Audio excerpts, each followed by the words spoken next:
Welcome to Mindful Moments. Nourish your mind on the go. This audio uses AI narration to present our original book analysis. Today, we're diving into On Writing by Stephen King.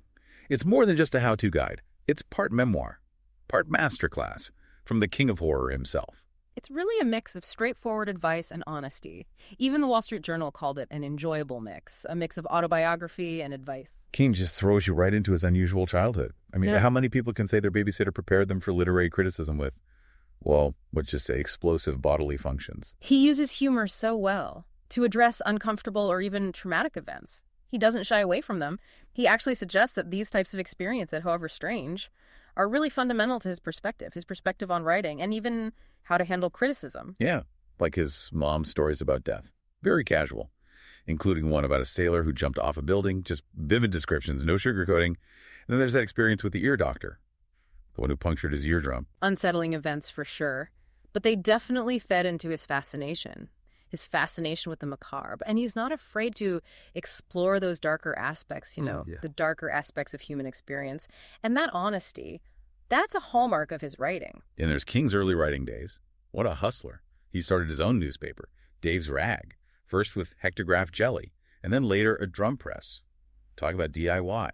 And he clearly loves horror movies. Remember when he tried to novelize The Pit and the Pendulum? It shows how early he understood the genre and what audiences crave. Plus, that entrepreneurial spirit, it's evident throughout his whole journey. He's not waiting for permission. He creates his own opportunities. But it wasn't always smooth sailing. His satirical newspaper, The Village Vomit, it got him into some hot water. Even his rebellious streak had a creative outlet. Those early experiences, they were almost like a personal writing workshop for him. Experimenting, pushing boundaries, learning valuable lessons along the way. And those lessons carried into his early career. His first writing gig was as a sports reporter. He got some great advice from his editor. When you write a story, you're telling yourself the story. When you rewrite, your main job is taking out all the things that are not the story. That's such a good point. Clarity and focus. It's not about cramming in as much as possible. It's about distilling your ideas down to their essence. It's amazing that he never gave up on writing, even with a job in a laundry and supporting a young family. His dedication is really admirable. He's not trying to romanticize the writing life. He acknowledges the hard work and the sacrifice. And that's where his wife Tabby comes in. She was so supportive. She recognized his talent and believed in him, even when he was struggling to balance teaching and writing. And then Carrie, the story that almost ended up in the trash. Can you imagine that? It's really mind-blowing that he almost threw it away. He was struggling. But Tabby saw its potential, and then that $2,500 advance check arrived. Such a validation of his talent and perseverance. The rest is history. It's incredibly inspiring. Sometimes even our own doubts can be wrong, which leads us to the heart of King's advice. His advice for aspiring writers. His advice is truly a goldmine. He stresses the importance of reading widely and consistently. He's so adamant about it. And it's not just about enjoyment. It's about honing your craft, learning from other writers, expanding your vocabulary, discovering different styles. Absolutely. And he's a huge proponent of having a dedicated writing space. That sanctuary, where you can just shut out the world and focus. He really emphasizes closing the door, literally and figuratively, so you can create that environment, that focused environment. And then setting a daily writing goal, ideally 1,000 words a day. It's all about the routine, building that muscle, making it a habit. Consistency is key, even when it feels like you're, to use his words, shoveling shit from a sitting position. He's so honest about the challenges of writing, but he also stresses pushing through those difficult moments. And one of his most famous pieces of advice is the write what you know principle. Drawing from your own experiences. Yes. But it's more than just literal events. It's tapping into those emotions and the truths that resonate with you. Even if you're writing about something you haven't personally experienced, you can still bring authenticity to it by connecting with those universal human emotions. He also has strong opinions about research. He thinks it can enhance a story, but it shouldn't be the dominant force. He has a great analogy. Spices in a spaghetti sauce, just a touch, to enhance the flavor, but not too much. It's about balance, using research to add depth and authenticity without derailing the narrative. He has all these little nuggets of wisdom, like the editor is always right. Emphasizing collaboration. Editors offer a fresh perspective. They can help you see your work in a new light, sometimes revealing blind spots. And then there's this one, write with the door closed, rewrite with the door open. It really captures those different stages, that initial burst of creativity where you're writing just for yourself, then the revision process where you're open to feedback and polishing your work.